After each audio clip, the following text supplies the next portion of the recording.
Ótimo. Então, a gente está na disciplina de Bioquímica, Estrutura, Propriedades, Funções e Biomoléculas. A gente está no dia 26 de março de 2021. Estamos na penúltima prática da disciplina. Essa prática 7 envolve conceito de carboidratos, estrutura e propriedades. Essa aula aqui, eu vou colocar um pouco de teoria, de novo. Eu vou falar rapidamente sobre os dois experimentos. E aí a gente vai fazer tentar fazer algumas coisas juntos, tá? No decorrer dessa aula aqui. Mais questão de quiz. A começar aqui já. No segundo frame, pessoal, espero que todo mundo esteja aqui no segundo frame. Eu coloquei aqui 4 caixinhas, 4 afirmações a respeito dos carboidratos. Eu queria que vocês pegassem a caneta, né? E riscassem se cada um dessas caixinhas é uma afirmação verdadeira ou é uma afirmação falsa, tá? Quero ver se vocês conseguem fazer isso. É parecido com aquela aula da utilização dos aminoácidos. Ótimo. Então, já deu um minuto, pessoal. Já vão falando aqui. Vamos analisar cada uma aqui das afirmações. Classe de biomoléculas mais abundante de todas. Bem, por que pareça, isso aqui é verdadeiro. Tem um tipo de carboidrato que a gente nem se associa muito a carboidrato, porque quando a gente fala carboidrato, a gente sempre associa açúcar, né? Mas a gente vai ver lá na frente que celulose é um carboidrato. E se a gente considerar todo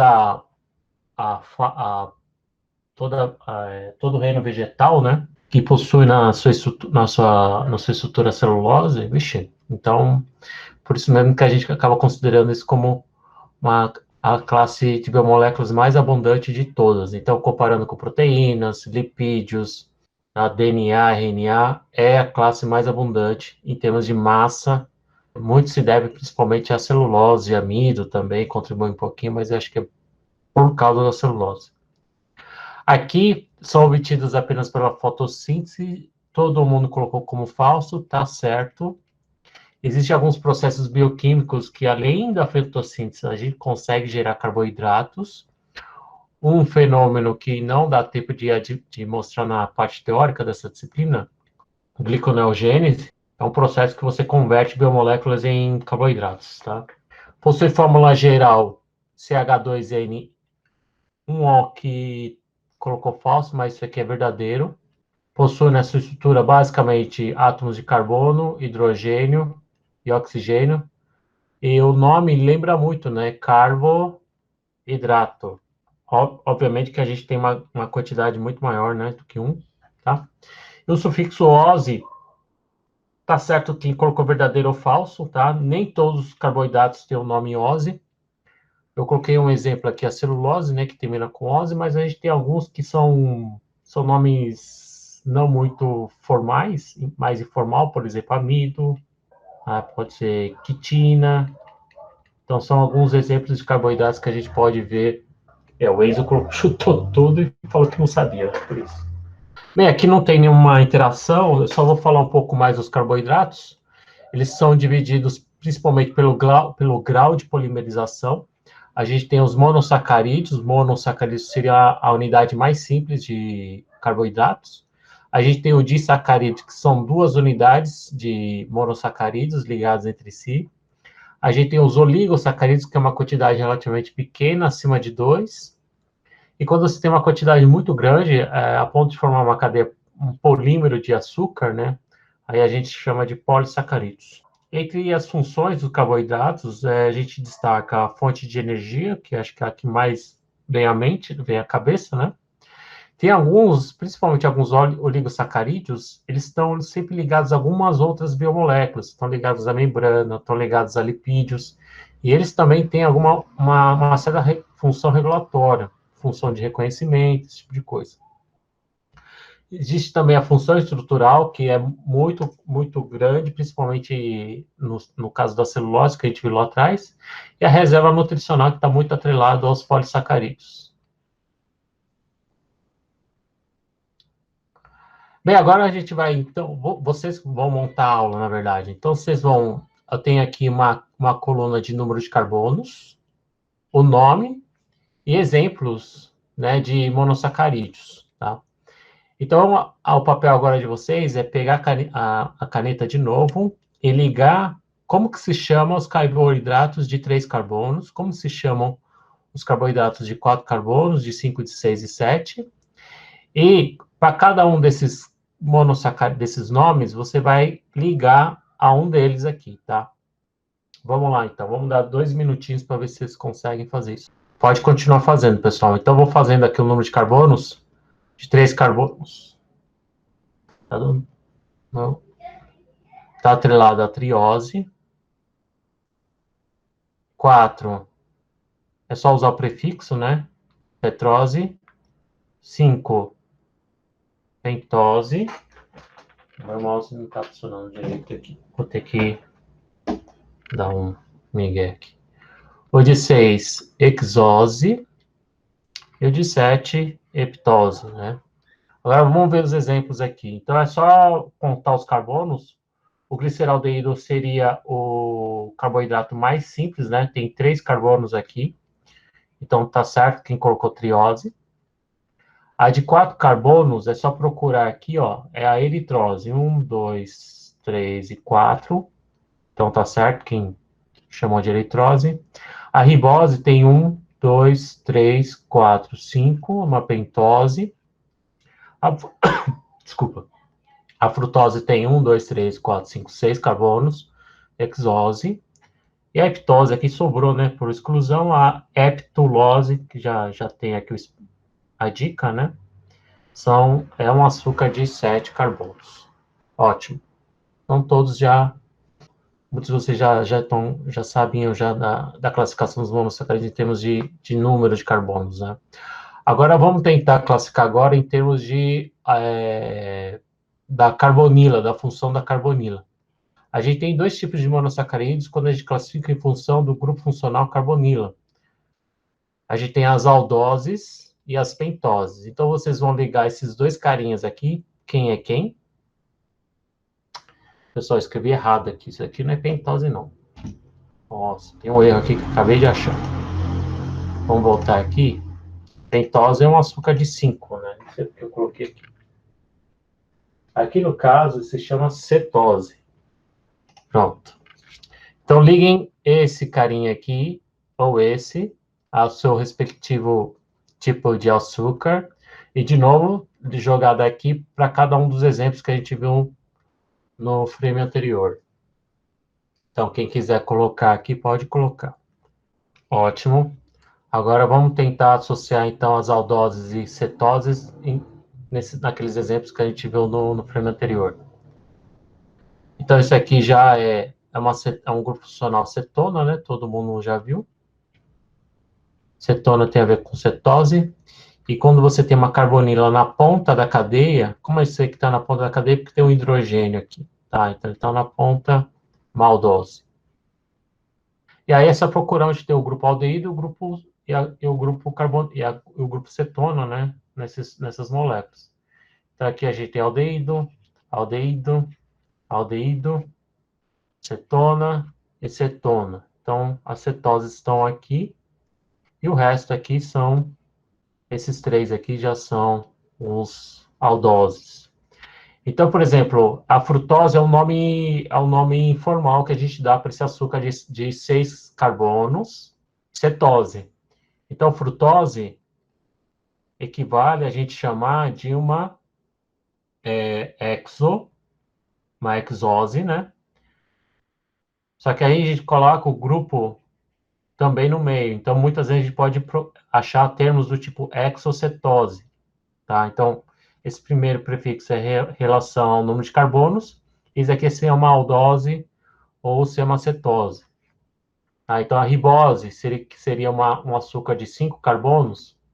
Aqui tanto faz. Alguns livros chamam isso de aldopentose ou pentoaldose, né? Eu acho que aparece mais como aldopentose, mas tanto faz você inverter aqui os prefixos. Se não me engano, eu acho que é mais. Agora fugiu a mente aqui se é um ou outro, mas vira e mexe a gente pode ver esse tipo de conceito. Tá, o gliceraldeído são nomes comuns aqui. Eritrose é outro tipo de aldose. Legal, pessoal. Vocês já estão manjados, então, dessa parte de carboidratos, né? Agora vem um conceito um pouquinho mais difícil. Aqui eu não vou precisar da ajuda de vocês, é só para vocês contextualizar o conceito de D e L. Se vocês repararem aqui, todos eles estão com uma letra D maiúsculo antes do nome do açúcar.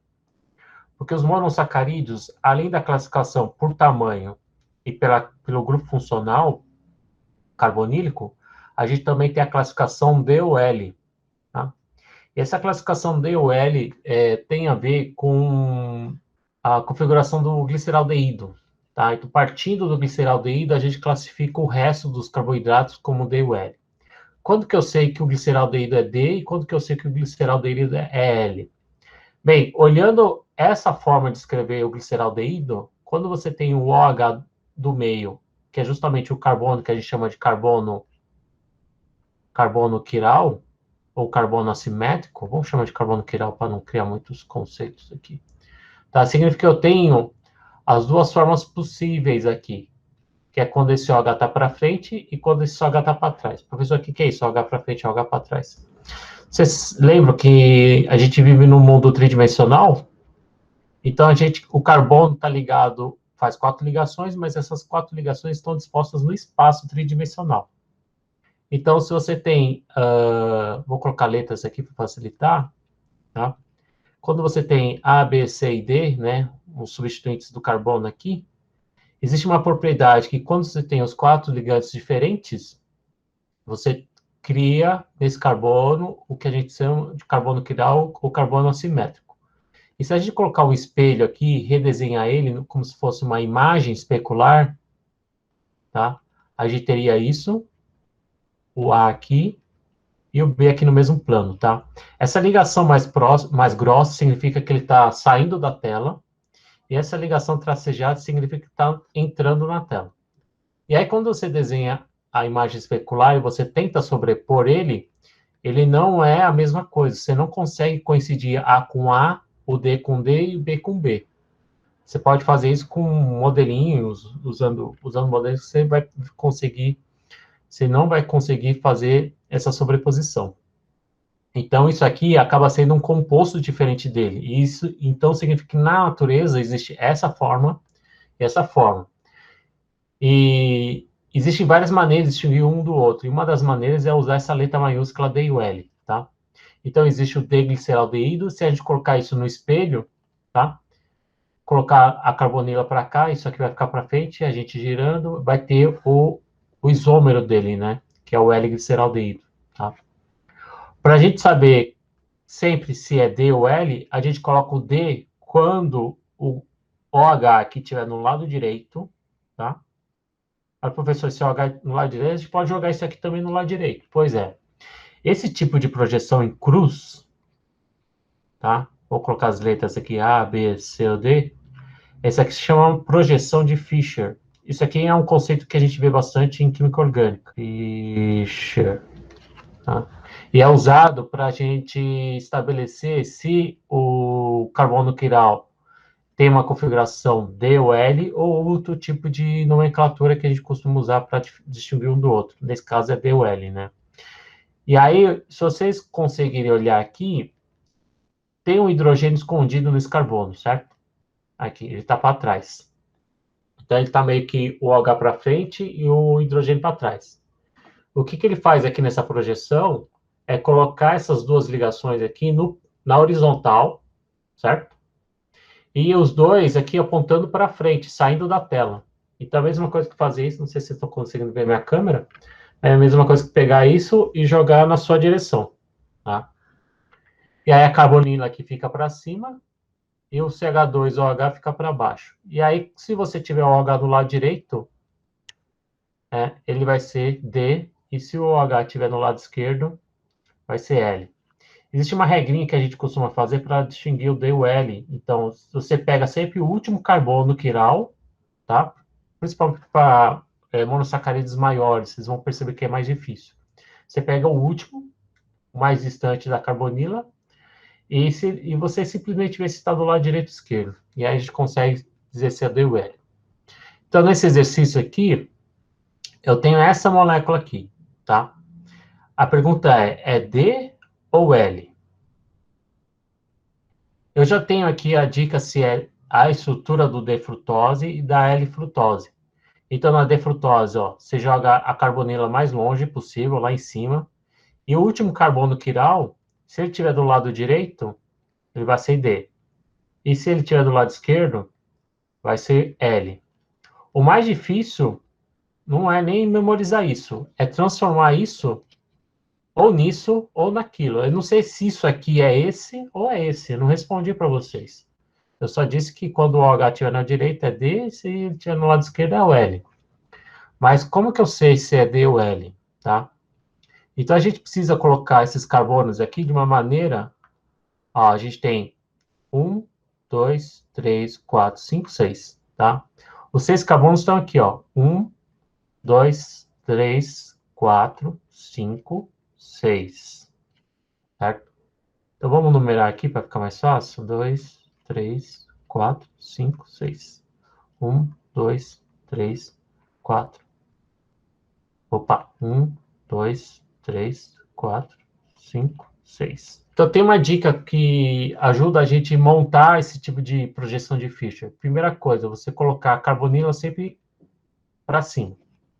Certo? A carbonila aqui, na verdade, como é uma acetose, vai ser o segundo carbono, né?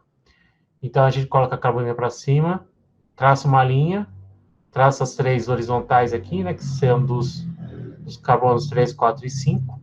E aí a gente começa a colocar as hidroxilas. E aí, quando eu sei que ele está do lado esquerdo ou do lado direito? Pois é. Então, você tem que olhar aqui e imaginar. Aqui eu tenho um hidrogênio escondido e eu vou ter que virar. Eu vou ter que jogar esse OH para cima, tá? Como ele está apontando para frente, está saindo da tela, quando ele está meio que assim, ó. Deixa eu ver se eu consigo colocar na câmera. Ele está meio que saindo da tela, assim. Se você jogar ele para cima, certo? Tá assim. É meio difícil fazer na câmera aqui, pessoal. Mas se você joga para cima, ele vai ficar meio que para trás aqui. E aí, se você olhar meio que nessa direção, finge que isso aqui é um olho, né? Então, ele vai ficar do lado esquerdo, tá? Esse aqui já está no lado certo, tá? Porque eu estou apontando ele para frente. Todas essas ligações estão sendo apontadas para frente. É difícil explicar isso aqui. Precisa dar umas aulinhas de química orgânica aqui. Tá? E essas ligações na vertical estão todas para trás. Tá? Então, é meio que a gente pegasse isso e não deixasse em zigue-zague. Deixasse todos meio que assim, ó, dando voltas assim. Tá? Tá que está em zigue-zague. Então, seria mais ou menos colocar isso e colocar todas as ligações para cá. Nossa, tá dando pau no meu mouse. E aí você coloca isso na vertical e você consegue ter essa disposição. Tá? Então, se eu olhar aqui, esse OH está para a esquerda, esse OH aqui está para a direita, eu vou ter que jogar isso aqui para cima. Ele está para trás, então eu vou jogar para cima, ele vai estar do lado direito. Então, isso daqui, vocês podem tentar fazer depois, é o D, na verdade, tá? Olhando aqui esse último carbono, que seria esse aqui. Os conceitos, principalmente de monossacarídeos, tem muita classificação, tá? E os monossacarídeos eles são muito chatos, porque tem muitas classificações. Então, em termos de número de carbonos, se ele é uma acetona ou aldeído, se ele é D ou L. Então, a gente já vê uma terceira definição. Existe uma quarta classificação, que é de cadeia aberta ou cadeia fechada, certo? E quando você fecha o carboidrato, né? A gente viu aqui, ó, tá? Essa carbonila, ele é uma ligação polar, covalente polar, certo? E esse oxigênio, ele tem um par de elétrons desemparelhados. Então, ele está propenso a ir num centro positivo, certo? Negativo é atraído pelo positivo. Então, pode ter a forma aberta e pode ter a forma fechada, que é quando eu ligo o oxigênio ao carbono carbonílico. E quando ele fecha, a gente tem as formas de furanose ou piranose. E também, na verdade, era um exercício, tá? Aqui é para vocês ligarem que quando você tem uma piranose ou uma furanose, você está classificando o açúcar em na questão do tamanho do anel, tá? Furanoses vão fornecer açúcares cíclicos de 5 membros, né, incluindo o oxigênio, tá? Um anel de 5. E aqui vocês estão vendo quase que um hexágono, né? Só que um dos substituintes é o oxigênio, ele é piranose. Esses nomes pirano, furano, piranose, furanose, na verdade, né, vem de pirano e furano. Pirano é uma molécula de 6, eu acho que é isso aqui. E o furano é uma estrutura, é um composto orgânico, é um éter cíclico, é um aromático, heterocíclico aromático com oxigênio. Tá? Isso. E para complicar ainda mais essa história aí de carboidratos, a gente tem ainda a nomenclatura alfa-beta. Tá? Alfa-beta tem a ver com a disposição da hidroxila no carbono anomérico. Pois é, agora surgiu duas coisas diferentes. O que que é alfa-beta? Quando que eu sei que é alfa-beta? E o que que é o carbono anomérico? Bem, pessoal, já vou dando dica aqui. O carbono anomérico, ele aparece sempre na forma fechada de monossacarídeos, ou de carboidratos em geral. De sacarídeos, oligosacarídeos. Então, quando você tem o carboidrato desenhado na forma cíclica, você tem a presença do carbono anomérico. Tá, professor? Qual que é o carbono anomérico, então? O carbono anomérico, pessoal, vocês vão procurar um carbono que está ligado a um oxigênio.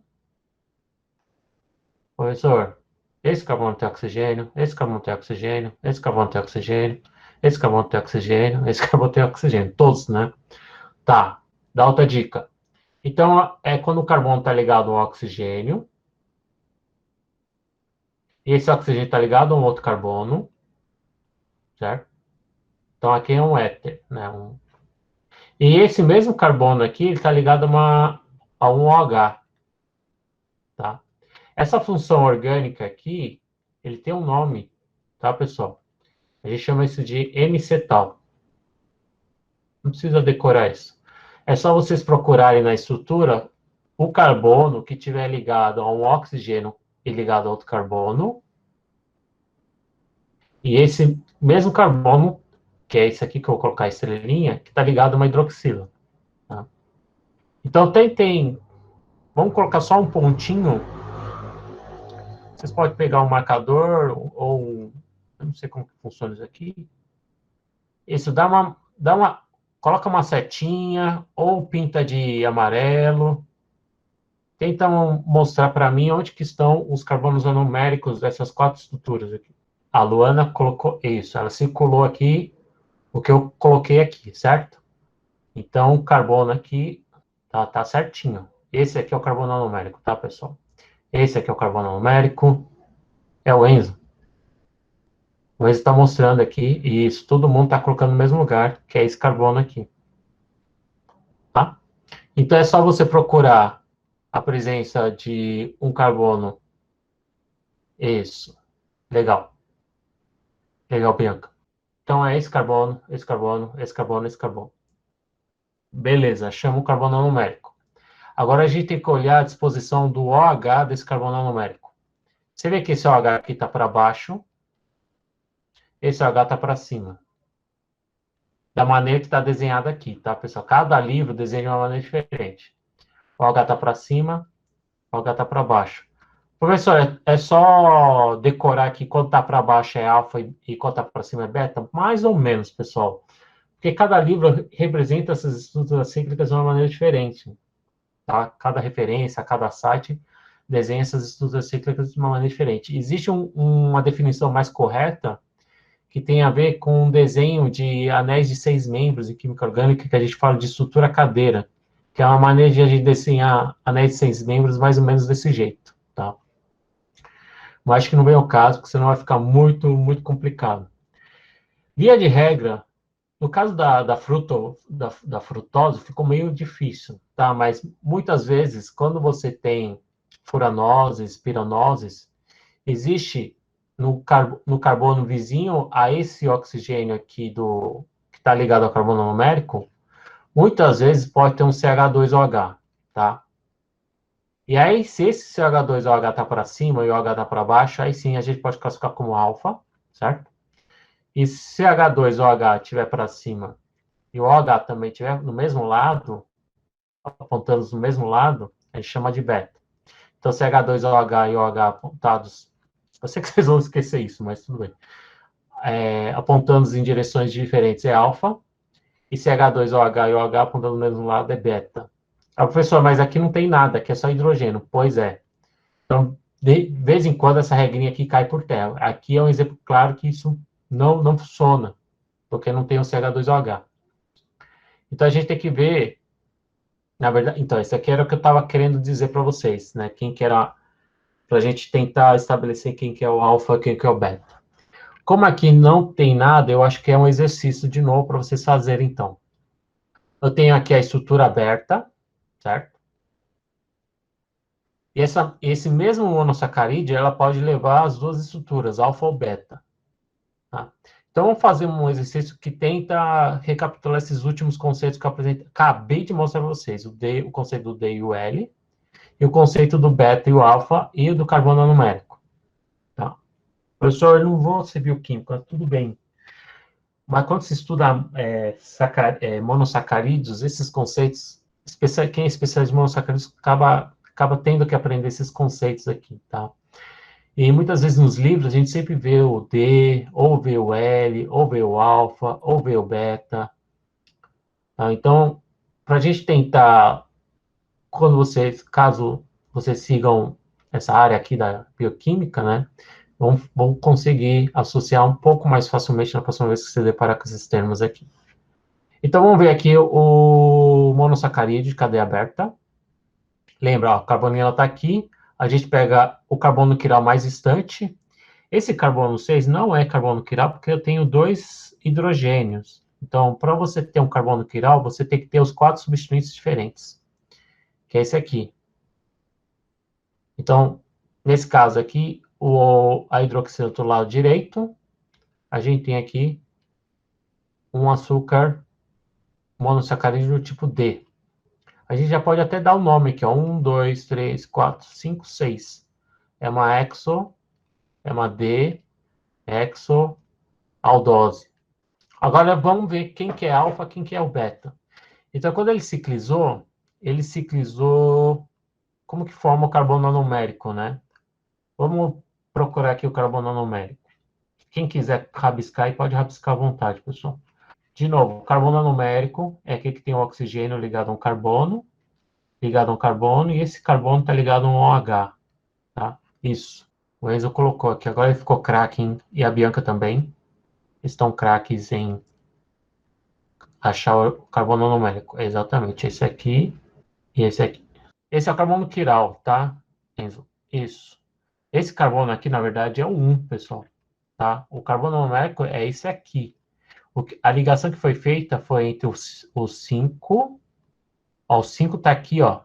Tá? Então, esse carbono que você assinalou, Enzo, ele está aqui, ó. Tá? Cuidado.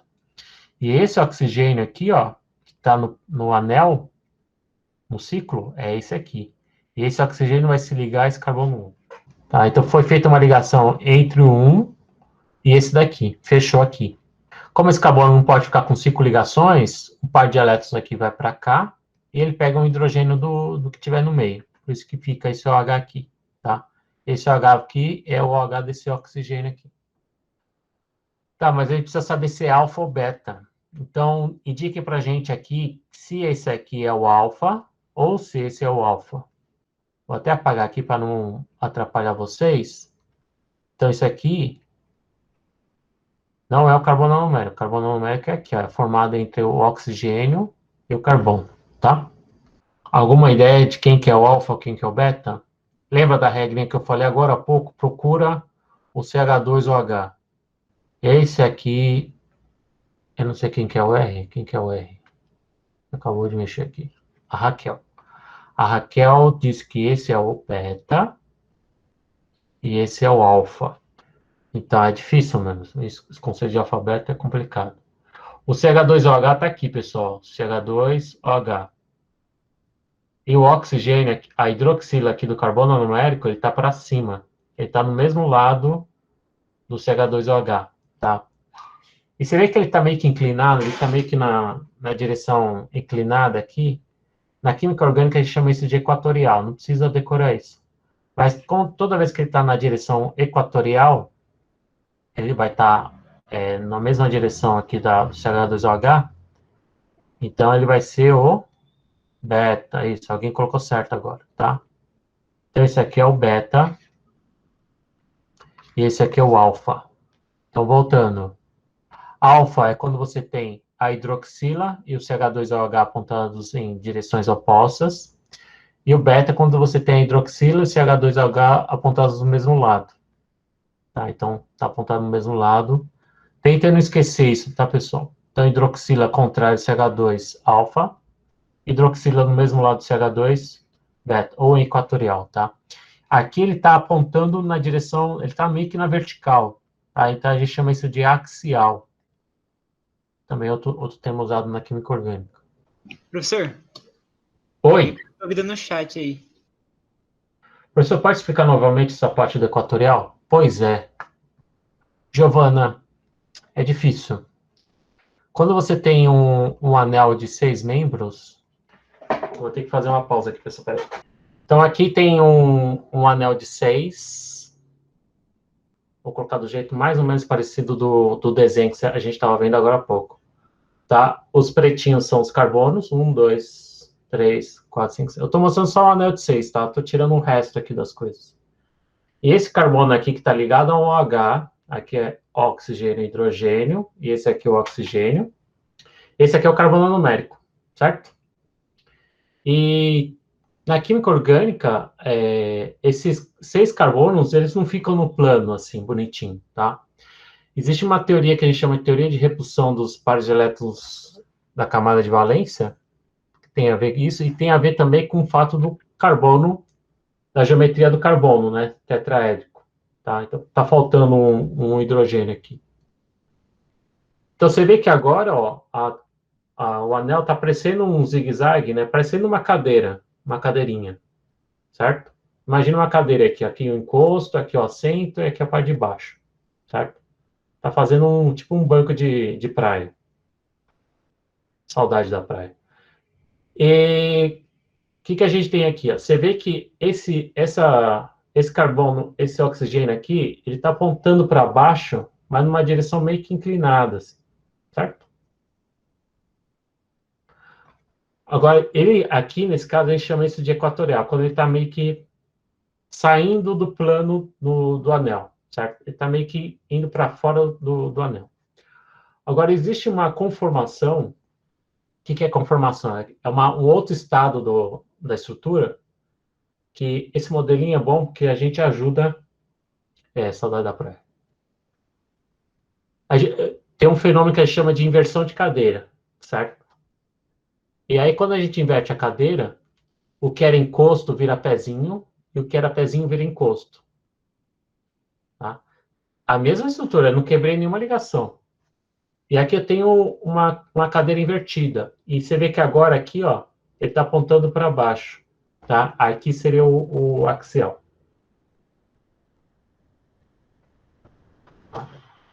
Então, a estrutura cadeira é essa aqui.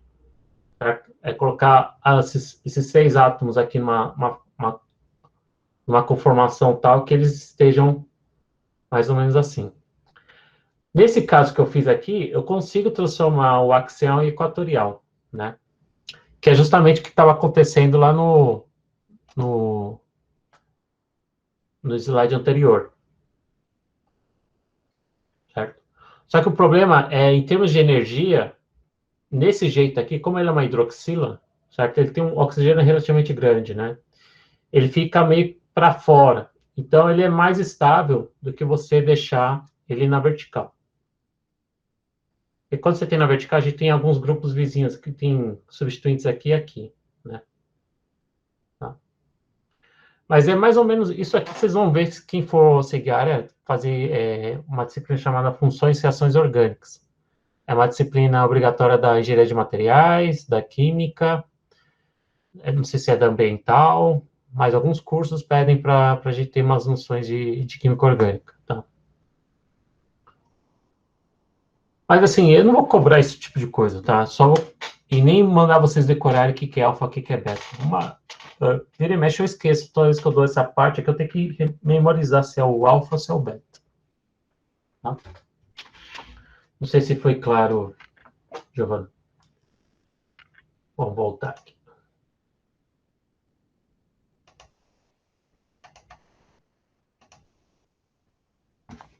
Legal.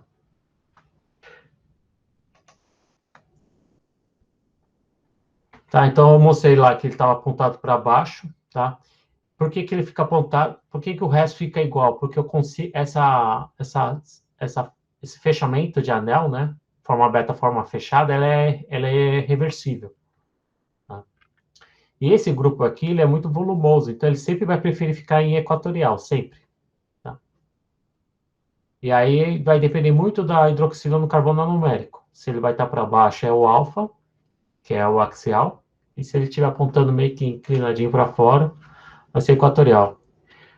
É, esse tipo de desenho é o que eu gosto mais, mas é muito difícil de você lembrar como que você tem que colocar. Tem um jeito, tem uma mandinga. Eu falo que é mandinga essa parte aqui. Porque tem um jeito certo de você colocar todas essas hidroxilas aqui, tá? Você não pode colocar para cá, por exemplo. Você tem que colocar para baixo, para cima. Para baixo, para cima, para baixo, para cima, para baixo. Tá? Então tem um jeito certo de desenhar isso. Bem, os disacarídeos, como o próprio nome já diz, são açúcares formados por duas unidades de monossacarídeo. Então, eu pulei muita coisa de monossacarídeos, pessoal, tá?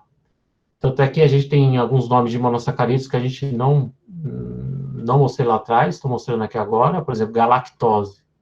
Né? Galactose, se olhar aqui, é uma hexose também. Tá? O que muda de uma galactose e uma glicose, se vocês olharem um pouquinho, talvez um pouquinho melhor, é que no carbono 4, a hidroxila aqui está para cima e esse aqui está para baixo, tá? Algumas diferenças estruturais. Okay? Mas aí fica para quem eu não sei se o professor da teoria vai mostrar isso aí com mais detalhes. Mas, enfim, esse aqui é a lactose. Lactose é o açúcar encontrado no leite. Tem muita gente que é tolerante à lactose porque não tem a enzima necessária para quebrar essa ligação que une os dois monossacarídeos. Isso pode dar problema, né, intestinal, tá? Esse tipo de coisa. E outro disacarídeo bastante conhecido é a sacarose, que do inglês é sucrose. Tá? Sacarose é o açúcar da cana.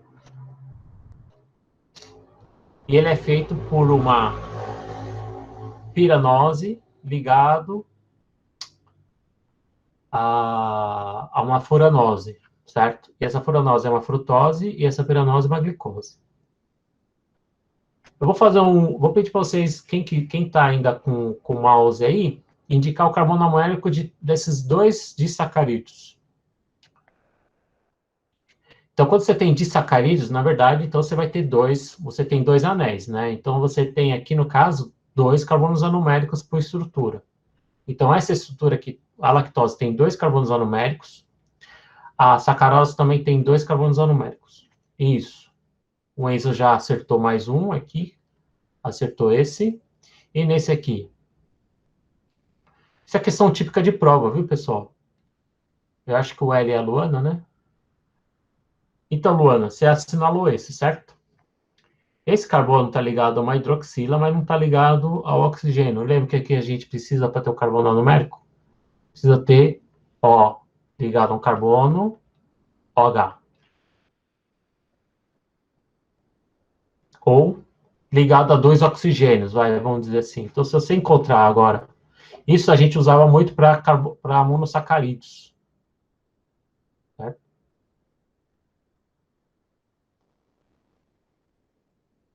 Monossacarídeos. Para disacarídeos, agora a gente vai ter que procurar, na verdade, o carbono que está ligado a dois oxigênios. Esse aqui está certo.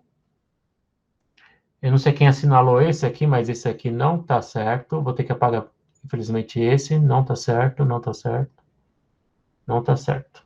Isso, tá? Eu não sei quem assinalou esse, mas está certo. É esse aqui e esse aqui. Nesse aqui está certo. Agora está faltando desse lado aqui. Tá? Esse carbono aqui, isso. Deixa eu ver se é esse. É esse mesmo, tá? É difícil, né? Você precisa procurar um carbono que está ligado a dois oxigênios. Então, esse aqui está ligado a esse oxigênio, oxigênio e oxigênio, tá? Se você reparar aí nos outros carbonos, eles estão ligando apenas a um oxigênio. O resto é tudo ou hidrogênio ou carbono, tá? Aqui parece que são oxigênio. Aqui ele está ligado nesse carbono, não está ligado no oxigênio. Só está ligado nesse oxigênio. Tá? Então, o único que está ligado a dois oxigênios é esse. E desse lado aqui, esse aqui. Esse aqui também está certo. Esse com esse. Esse aqui é um pouquinho chato de enxergar, mas tem um oxigênio aqui e esse oxigênio aqui que ele está fazendo uma curvinha.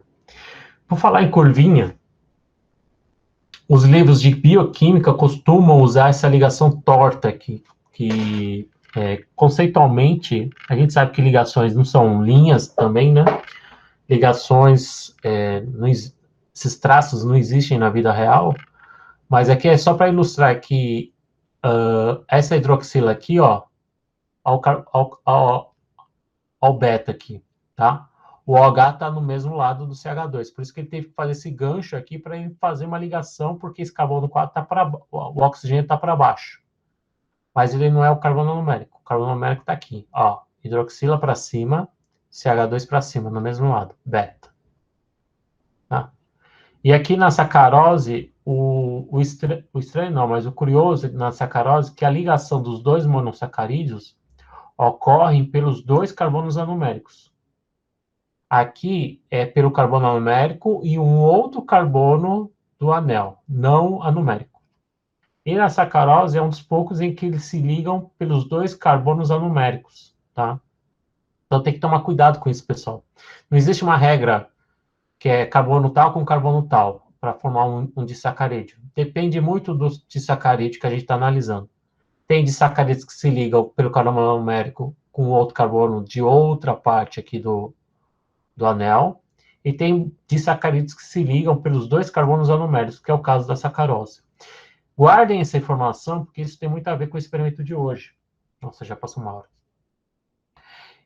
E aqui seria a representação mais fiel quando a gente coloca, em vez de usar essas curvinhas, assim, os químicos orgânicos mais puristas, eles vão torcer o nariz aqui ao ver uma ligação curvada, tá? Então o jeito mais correto seria algo mais ou menos desse tipo aqui, tá? Você vê que o carbono numérico está aqui, né? Outro carbono numérico está aqui. Essa estrutura aqui é um outro disacarídeo, é a maltose, encontrada em alguns vegetais, né? No malte, por exemplo.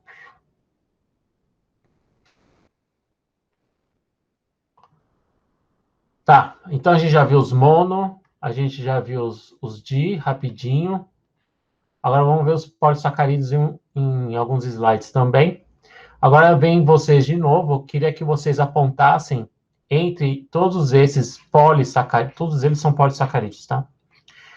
Quais deles têm a função de reserva energética, e quais deles têm a função estrutural, tá?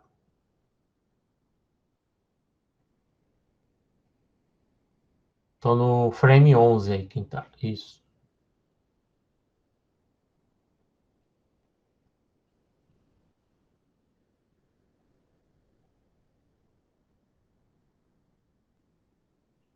Oxi, o Geomes anônimo colocou amido estrutural. É, legal. O amido realmente, o principal papel aqui do amido é reserva energética. A celulose para ruminantes serve como alimento, né? A vaca come capim, mas a celulose encontrada nos vegetais tem um papel basicamente estrutural, tá? Apesar de ser fonte de energia para alguns animais.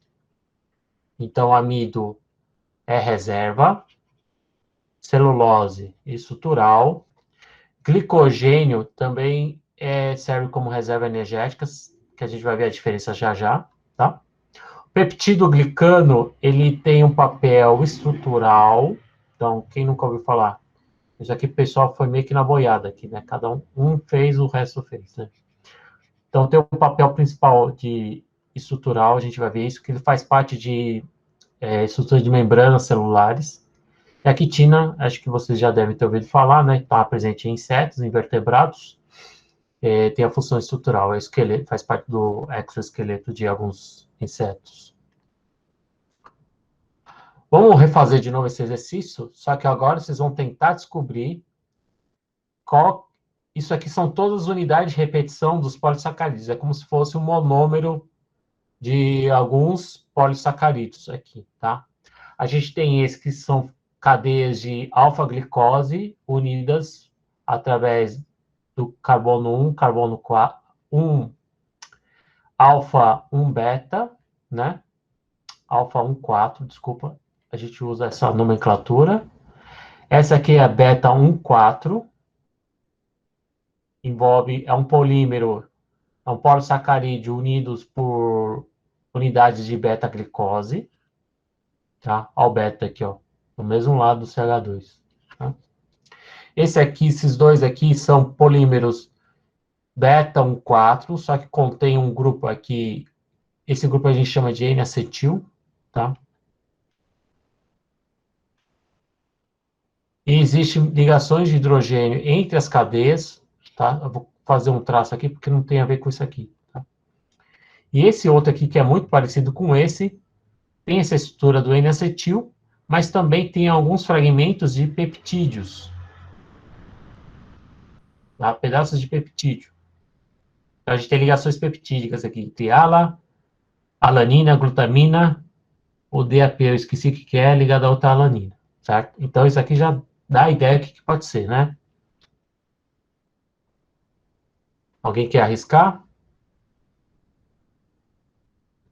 E esse aqui é mais fácil, né? Então, se você tem uma parte peptídica aqui, esse aqui é a estrutura básica do peptídeo glicano.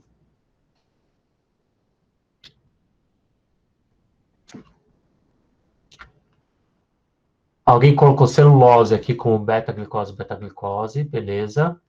Alguém colocou como amido isso aqui. Ok. Ótimo. Isso. Glicogênio isso aqui, beleza.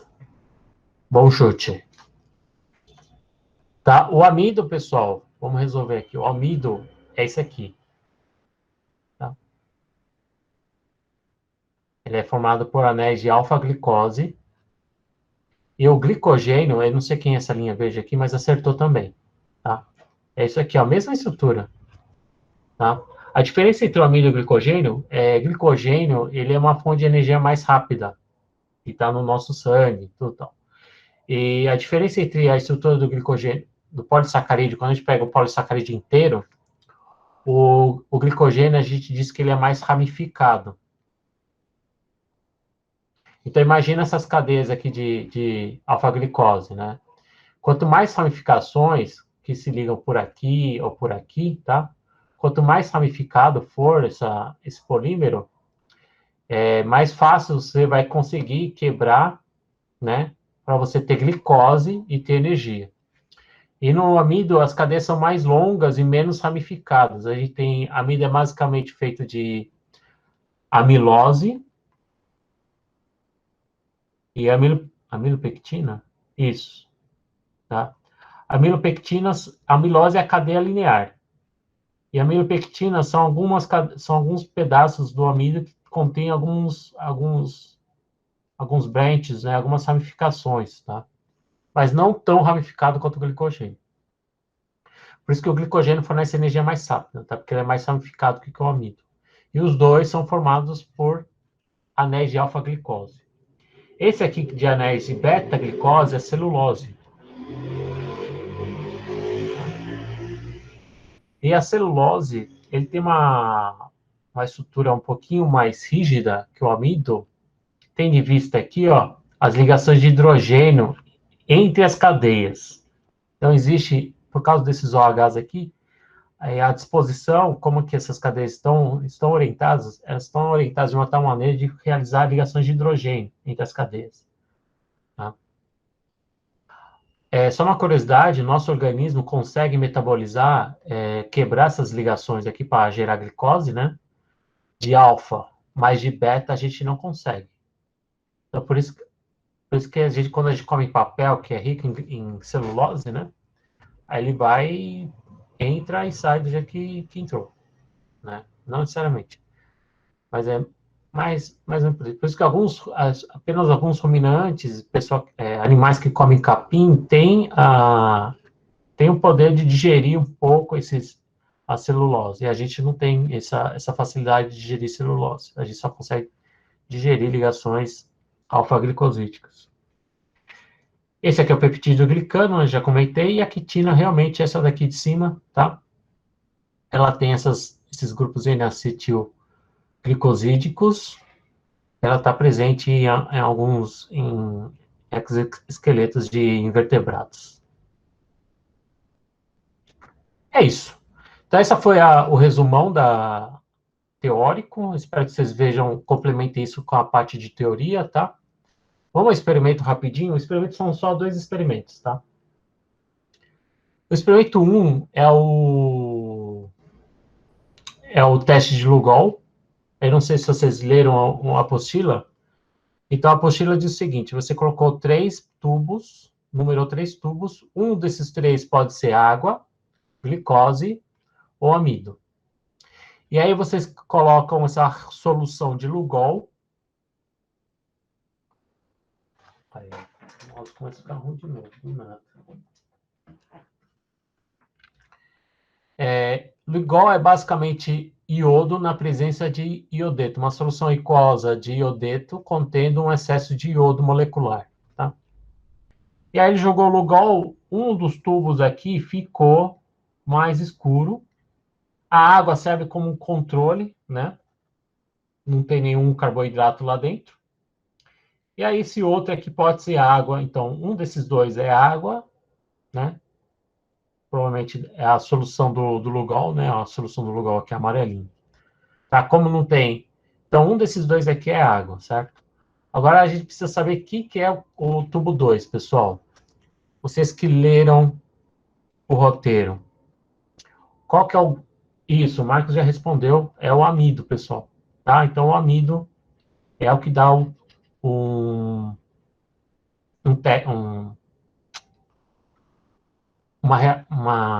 mudança de coloração, tá? Frente à solução de Lugol. Esse tipo de ensaio, a gente chama isso de ensaio qualitativo, né? Só fazendo outro parênteses. Ensaios qualitativos servem para a gente determinar, quando a gente tem, por exemplo, a gente tem ver aqui, ó, 3 soluções incolores. E a gente precisa saber o que são cada um deles. Então, a gente começa a fazer ensaios, por isso que esse tubo chama tubo de ensaio, né? A gente começa a adicionar alguns reagentes para ver se eles dão alguma resposta em função do que a gente está procurando. Então, a gente quer investigar carboidratos. Existem várias maneiras, vários ensaios métodos qualitativos diferentes para diferenciar um carboidrato do outro. Tá? Então, esse ensaio aqui do Lugol, ele é muito específico para amido. Tá? O fato dele ficar roxo desse jeito, se a gente estivesse no modo presencial, vocês iam ver isso aqui claramente. Se deve à formação de um complexo entre o amido e o I3-. A solução de Lugol tem I2 e menos e I3- também. E esse complexo roxo escuro ele é formado quando as moléculas de I3- elas entram dentro do amido. Tá? Lembra lá atrás que eu falei do amido? É formado por amilopectina e amilose? Então, as cadeias de amilose, eles têm uma estrutura meio que helicoidal, tá? E aí você coloca o amido aqui dentro, quando ele entra na cavidade aqui da hélice, né? Aqui são as unidades de glicose, tá? Sendo o polímero de glicose. Quando ele entra aqui dentro, ele garante essa coloração azul escuro, tá? Ou violeta, tá?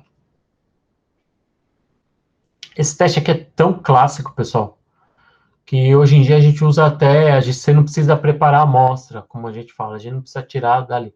Muitas vezes a gente pode jogar direto essa solução num determinado, sei lá, num, num material direto do alimento para a gente ver se ele tem amido ou não. Por exemplo, hoje em dia, antigamente a gente comprava requeijão era uma coisa super cara, né?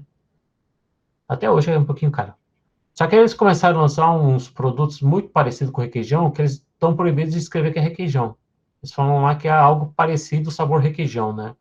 E esse negócio aqui é por amido. Então, se você pegar essa solução de Lugol e jogar no pote de requeijão, se a marca fala que é requeijão e ele ficar assim, é sinal que tem amido lá, tá? Você pode fazer isso aqui na batata direto. Você descasca a batata, corta a batata no meio e joga umas gotas lá. Ele vai ficar super escuro por causa do fato da batata ter bastante amido e formar esse complexo. Tá? Tem bastante coisa interessante com o Lugol. E aí, nesse mesmo experimento, a gente faz uma investigação em relação à influência do ácido ou da base. E aí, nesse ensaio de Lugol, vamos supor que você fez lá isso daqui, certo? E aí ele pede para você continuar jogando base. Primeira coisa, você vai jogar um pouco de hidróxido e depois você vai jogar um pouco de H+, né? Quando você joga hidróxido, ele some a cor. Ele fica incolor de novo. Incolor. E aí, quando você joga ácido, ele volta a ficar azul escuro. Ou seja, houve uma influência do pH no meio. Em meio básico, ele descoloriu. Só que quando você joga ácido para neutralizar a base, você neutraliza a base e ele volta a ficar escuro. Isso aqui que está acontecendo é uma reação, na verdade, tá?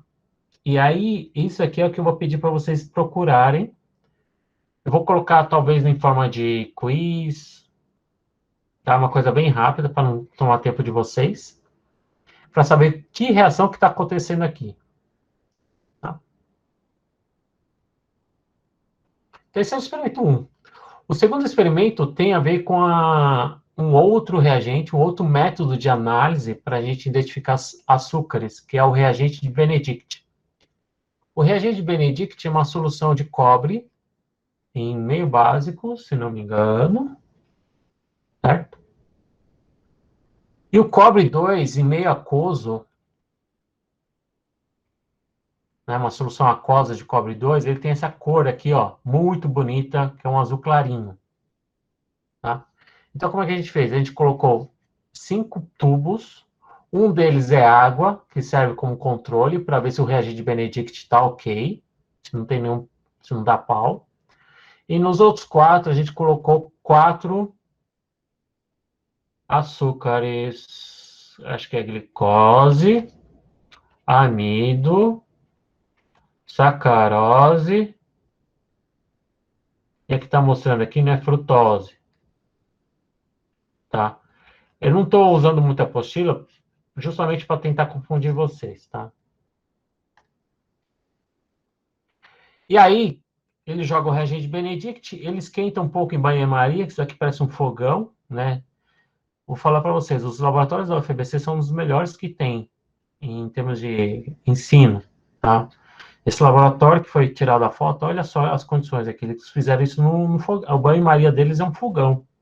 Eles improvisaram aqui um rack de tubos com uma leiteira, colocaram no fogão para simular o banho-maria, tá? E aí, no final, eles tiram os 5 tubos e tem esse aspecto aqui.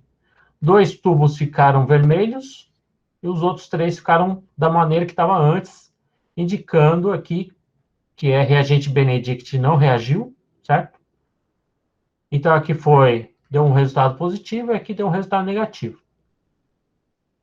E aí, pergunto para vocês, qual desses 5, se vocês leram a apostila, qual desses 5 aqui são cada um desses tubos?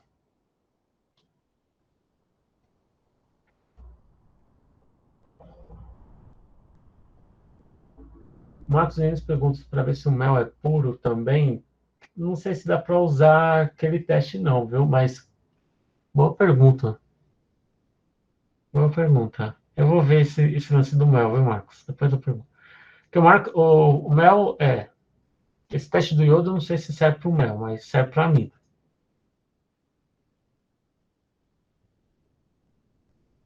Então, pessoal, por que que ficou vermelho, né?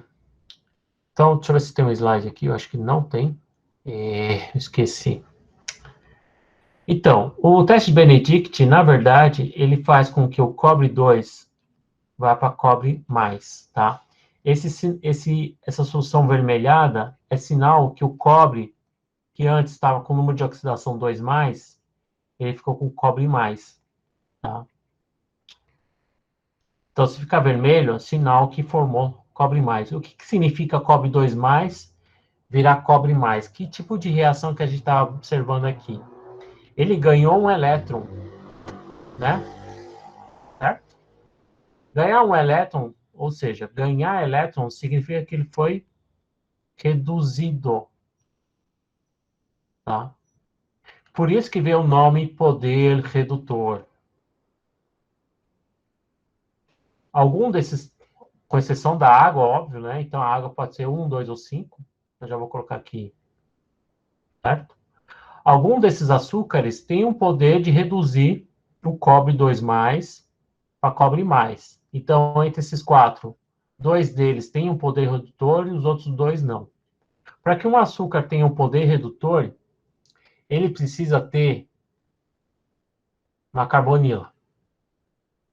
E a gente viu agora há pouco quais são os carboidratos que contêm carbonila. Os monossacarídeos em geral. Certo? Esse aqui é um monossacarídeo? Não. Esse aqui é um monossacarídeo? Sim. Sim. Não, é um poli. Esse é um disacarídeo. Né? Então, desses dois aqui, do 3 e 4, ou é glicose ou é frutose.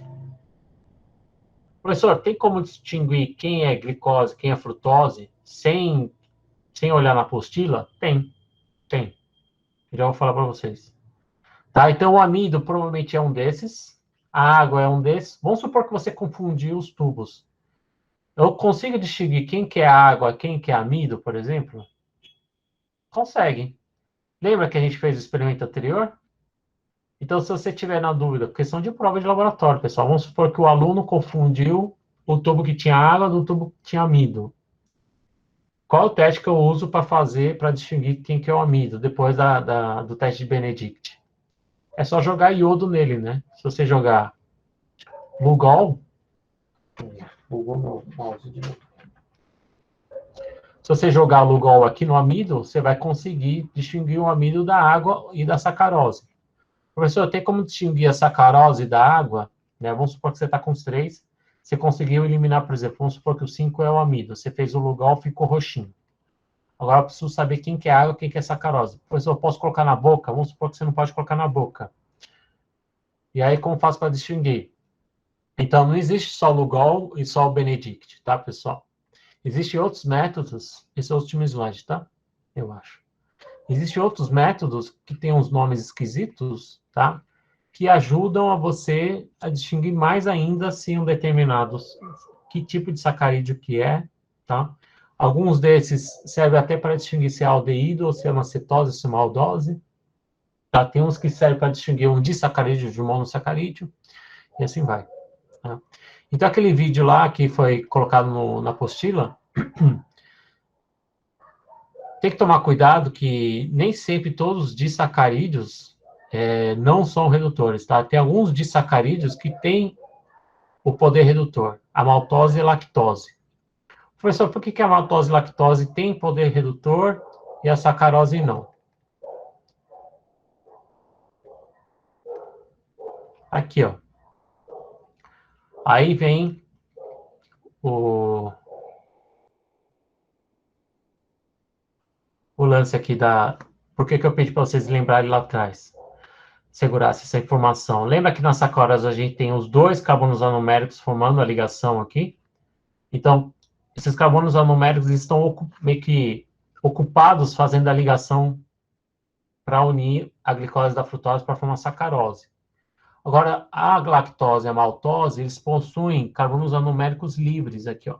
Aqui e aqui. Eles não participam na ligação, eu esqueci, glicosídica, né, que é a ligação que une os dois monossacarídeos. Então, quando você tem o carbono anomérico disponível aqui, livre, ele vai ter o poder redutor. Porque isso aqui é quase que um monossacarídeo, né? Ele pode abrir, a princípio pode até abrir, mas ele vai estar aqui ligado, né? Mas esse MCTAL, ele é um pouquinho sensível, então ele tem o poder redutor aqui também, tá? Então, a dica é o seguinte, se você tiver um carbono numérico livre, vai apresentar o poder redutor. Poder redutor. Tá? Ok? Professor, por que ele ficou verde e não ficou vermelho como deveria ficar? Então, quando você tem uma quantidade muito grande de açúcares redutores, principalmente monossacarídeos, né, que vão estar em quantidade boa, ele vai dar o vermelho, vermelho tijolo, tá? Agora, se ele dá um verdinho, provavelmente é um problema de você ter uma quantidade muito pouca, né? Acho que, se não me engano, aqui no vídeo ele usou 3%, que acho que é uma quantidade não muito grande. E outro motivo é por eles serem disacarídeos, tá? Ele vai ter aquela da estrutura grande, vai ter uma região lá de reduzir o açúcar, de reduzir o cobre 2 para cobre mais, tá? Só não esquecem, pessoal, que aqui é uma reação de oxirredução. Toda vez que você tem uma reação de redução, você tem que ter uma reação de oxidação, tá? Então, via de regra, por exemplo, aldoses, eles são oxidados, eles têm um poder redutor porque eles conseguem ser oxidados a ácidos, tá? Então, é como se o aldeído tivesse virado um ácido carboxílico e assim vai. Ok? Os experimentos são simples, tá? Mas se vocês tiverem mais interesse, né, dar uma estudada nesses outros métodos aqui de ensaios e ver qual que é a diferença, qual que é o papel de cada um desses ensaios que eu não mostrei na aula de hoje. Isso está no vídeo do ano passado, pessoal. Então, se vocês tiverem interesse, dá uma olhada no vídeo do ano passado. E lá no vídeo do ano passado eu comecei a aula já falando desses métodos aqui, já meti o pé na porta falando disso daqui. Tá? Dúvidas?